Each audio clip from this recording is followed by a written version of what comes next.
Right. So, China's really making massive strides in quantum computing, don't you think? Like, it's actually quite staggering when you look at the numbers. They account for, what, 35% of all worldwide government quantum funding.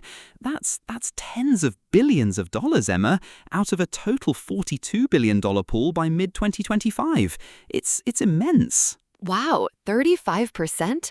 That's almost a third of the global investment, isn't it? That's an incredible commitment.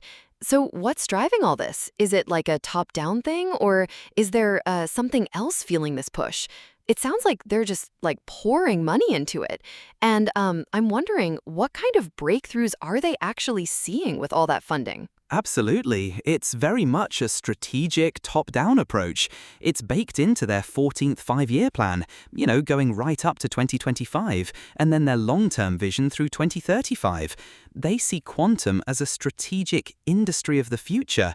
And in terms of breakthroughs, they've got some absolute crackers, like USTC Zhuchong Z3 and Zhujiang photonic platforms. Those are really pushing for quantum supremacy. And SpinQ, a commercial player, is aiming for a 100-qubit machine by year end. It's quite impressive. 100-qubit machine by year end? That's really ambitious, James.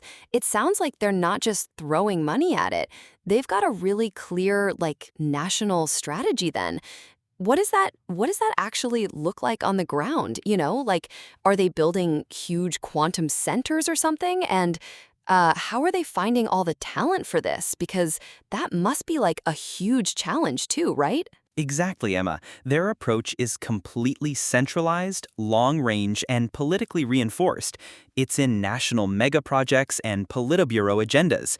R&D investments are increasing by around 7% annually, with strategic funding funneling into these major regional science hubs in places like Hefei, Zhangjiang, and the Greater Bay Area. And for talent, USTC, the University of Science and Technology of China, is like the epicenter for scientific breakthroughs, producing things like Zhuchangji Free.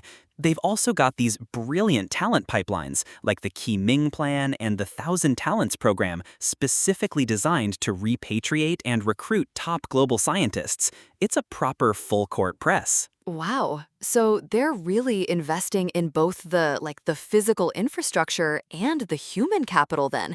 That's really smart. And you mentioned QKD earlier. Is that part of this infrastructure too? Are they actually building a quantum internet? That sounds like super futuristic? Oh, absolutely. The quantum communications infrastructure is unmatched globally, actually. They've got the MISIUS or MOSI satellite, which enables real-world quantum key distribution, or QKD. And yes, they're laying the groundwork for a quantum internet, targeting it by 2030. It's quite the vision, isn't it? But for all this ambition, there are, a few wrinkles. Like, despite their emphasis on self-reliance, they're still open to select international collaboration, sometimes even less restrictive in exports than Western allies. Okay, so they're open to collaboration, but what about the challenges then? I mean, with all this like national focus, are there concerns about, them becoming too insular? Or what are the potential roadblocks for them, do you know? Right, well, one big challenge is the export controls and sanctions from the US and its allies. Those can really threaten their access to high-performance components, like dilution refrigerators or advanced lasers, which are crucial. Then there's the transparency issue, Emma. There are definite deficits around benchmarks, roadmaps, and overall metrics, making it really difficult for outside observers to assess their true progress. And then there's the risk of what we call technonationalism, where they might unintentionally isolate themselves from collaborative international progress, which, could actually slow things down in the long run.